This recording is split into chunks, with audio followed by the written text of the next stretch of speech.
Jangan lupa untuk subscribe YouTube channel Metro TV News dan nyalakan notifikasinya.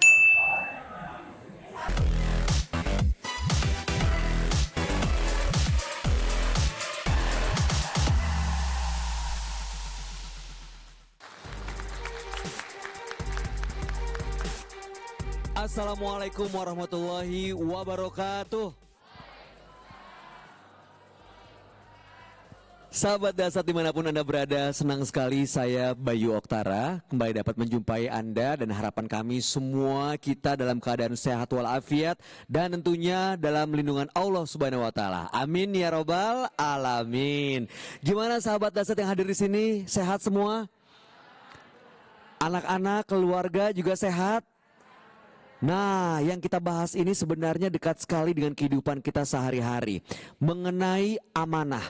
Setiap kita, besar kecilnya kehidupan dan peran kita dalam masyarakat, pasti ada amanah atau tanggung jawab yang dibebankan kepada kita. Entah itu mengenai keluarga, atau pekerjaan, atau organisasi, atau mungkin peran kita di keluarga sebagai anak, istri, atau suami. Ada amanah yang harus kita jalankan. Nah, cuma bagaimana pertanyaannya untuk menjaga amanah ini agar tidak ada yang salah di antara kita, tidak ada yang merugi di antara kita saat kita menjalankan amanah tersebut. Nah, itu yang akan kita bahas di tema hari ini, yaitu amanah jangan kendor. Hari ini sudah hadir bersama kita semua adalah komunitas dari sahabat Dasat, yaitu relawan Badan Rescue Partai Nasdem. Apa kabar semuanya, sehat ya? Semangat ya semuanya ya kakak-kakak ya. Mantap. Nah, tadi kan sudah dibagikan linknya untuk diisi. Silahkan ikutan pollingnya. Pertanyaannya yang sudah dibagikan adalah, menurut sahabat Dasat, amanah apakah yang paling berat? Apakah A, keluarga atau anak? B, harta? C, jabatan? Silahkan dipilih, diambil gadgetnya 30 detik dari sekarang.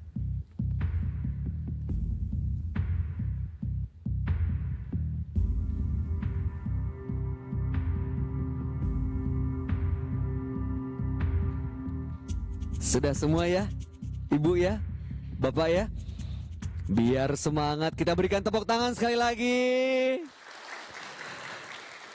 Kalau begitu, kita akan bahas tema ini lebih dalam lagi untuk mendapat tausiah, penjelasan, dan juga cerita-cerita yang berkaitan dengan tema. Sama-sama kita sambut kehadiran Ustadz Dasat Latif.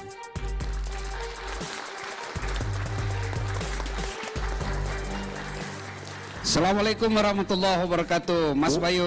Waalaikumsalam warahmatullahi wabarakatuh, Ustadz Dasat. Gimana Senang kabar? sekali. Alhamdulillah sehat walafiat. Siapa undangan kita hari ini? Alhamdulillah beliau-beliau ini adalah para relawan Pak Ustadz. Masya Allah. Relawan rescue dari Partai Nasdem yang memiliki amanah untuk menjalankan kewajiban dan tanggung jawabnya nih Pak Ustadz. Waduh, luar biasa. Namanya relawan itu, dia tidak orientasi keuntungan materi. Betul sekali. Namanya relawan itu dia betul-betul rela. Rela apapun keadaannya dia ya? rela. Memberikan pertolongan, rescue, bantuan. Dan bantuan yang diberikan tidak mengharapkan imbalan. Insya Allah imbalannya di akhirat kelak. Insya Allah, amin. Dasar sekali. Pak Ustadz, ini berkaitan dengan relawan dan juga tanggung jawab. Ini soal amanah nih Pak Ustadz. Sebelum kita bahas lebih jauh soal pollingnya Pak Ustadz ya. Jadi kan emang kita semua diberikan amanah sebagai manusia, sebagai anggota keluarga, atau sebagai karyawan, atau sebagai pemilik usaha gitu. Nah, cuma tidak sedikit dari kita kadang-kadang akhirnya harus menghadapi situasi lalai terhadap amanah itu. Padahal masalah bisa datang kapan aja, bisa datang di mana aja. Bagaimana sebenarnya pandangan Ustadz mengenai hal tersebut? Gini Mas Bayu, relawan itu biasanya ada bebuta organisasi, yayasan. Dan untuk mendapat dana, kan tidak mungkin tuh bekerja sebuah organisasi atau yayasan kemanusiaan tanpa ada sokongan dana. Bantuan misalnya untuk sekolah, bantuan untuk memperbaikan rumah, bantuan untuk makan dan lain sebagainya. Mereka datang pada saat ada musibah, maka ada penggalangan dana. Penggalangan dana ini kalau tidak amanah, maka sumbangan orang, bantuan orang, maka bisa jadi disalahgunakan. Itu berat. Nah, Rasulullah Sallallahu Alaihi Wasallam menjelaskan ayatul munafikina dzalaza.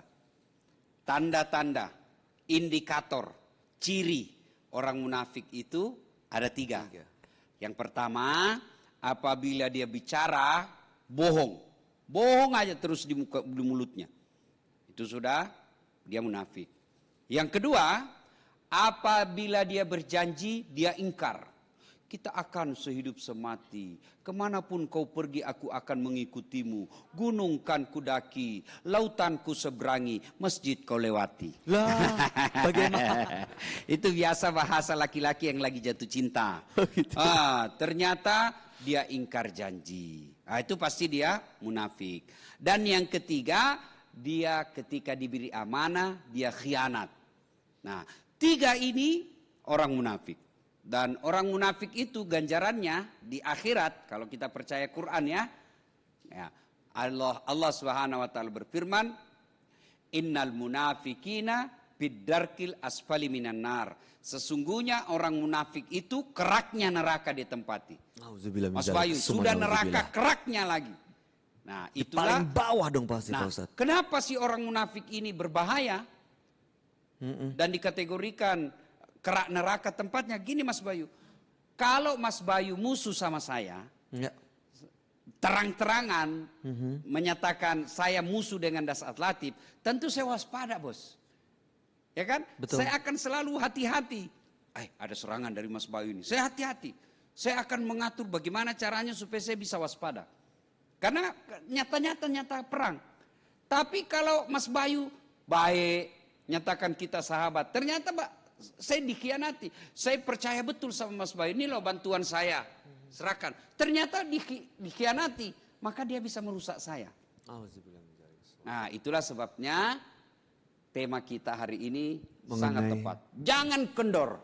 Amanah jangan kendor. Karena bisa jadi waktu pertama terima. Dari awal amanah. Baik nih. Mas Bayu kasih saya nih, Ustaz. Ini ada sedekah saya. Nah, aman. Situasi normal, aman, tidak ada godaan. Tapi seiring berjalannya waktu, godaan. Apa godaan?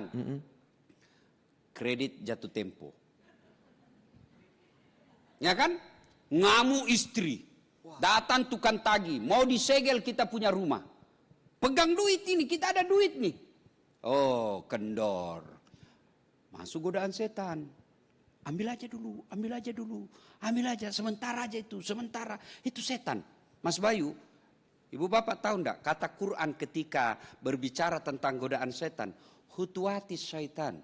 Ya ayyuhalladzina amanu dukhulu fis-silmi kaffatan wa la tattabi'u khutuwatis syaitan. Dan janganlah engkau ikuti langkah-langkah setan. Kenapa Allah tidak menggunakan jangan kau ikuti langkah setan? Kenapa mesti langkah-langkah setan? Karena setan menggoda kita itu bertahap. Ya? Kenapa kita ketika melempar 3 jumroh pergi haji, salah satu kaitannya, salah satu ritual ibadahnya, kan melempar 3 jumrah tuh Bu.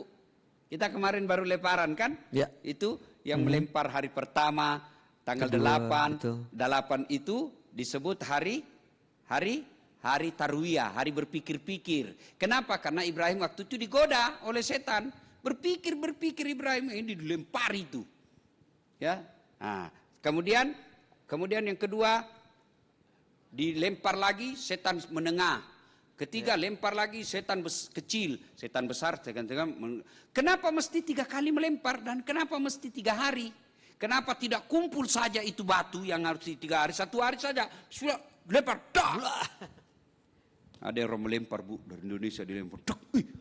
Kembali itu batunya, hampir kena kepalanya, ditangkap itu batu. Ternyata ada tulisannya, sesama setan dilarang saling melempar. Kan dilempar, kenapa? Karena itu pesan moralnya melempar 3 jumroh, bahwa melawan setan itu perlu napas panjang. Jadi perlu nafas panjang untuk menghadapinya ya Pak. Jadi perlu nafas panjang untuk. Ketika ada amanah pengumpulan, ada di situ. Karena amanah ini sangat berat. Ya. Maka tidak boleh kendor. Nah, supaya itu dia. tidak boleh kendor, amanah ada caranya dikelola. Bagaimana cara pengelolaan dananya Ustadz? Itulah sehingga ada disebut Dewan Pengawas yang mengontrol sekali. kita.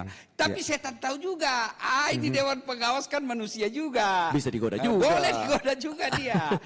Bersekutulah. Maka Dewan Pengawas, dan sebagainya, semua yang memegang amanah berkhianat. Dan ketika dia khianat, pada saat itu hilang kepercayaan. Ketika hilang kepercayaan, hancur hidup. Dahsyat sekali.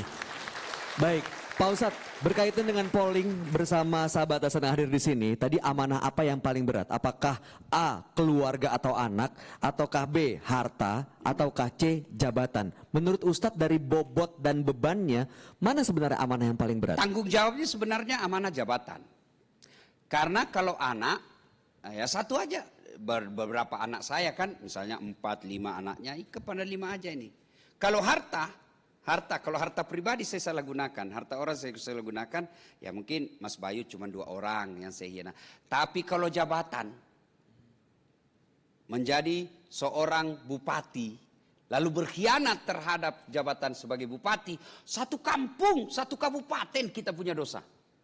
Dan nanti minta maafnya, didatangi tuh satu-satu. Misalnya disalahgunakan duit BBM, disalahgunakan duit pajak, maka seluruh pembayar pajak nanti kita datangi seluruh rakyat Indonesia yang bayar pajak dan minta maaf sama dia. Bayangkan Mas Bayu, suruh cari, saya ajak gelisah, gimana? Anak saya nangis, istri saya di pasar. Repot kan pergi cari istri. Saya ada di sini kan, saya sudah pindah, ada di penjual ikan, saya di penjual sayur. Itu baru 1 orang saya cari. Gimana kalau mencari satu kabupaten? Kalau satu kabupaten nyata kabupatennya jelas. Kalau beda-beda pada masar nanti itu kan. Auzubillah min zalik. Maka yang paling berat sebenarnya adalah menjaga amanah berupa jabatan. Siap, dahsyat sekali. Kita akan jeda sejenak, namun setelah ini kita akan langsung berikan kesempatan kepada sahabat Dahsyat yang hadir untuk langsung memberikan pertanyaan berkaitan dengan tema kita. Untuk itu jangan kemana-mana, tetap bersama kami di Gaspol. Gaspol memang.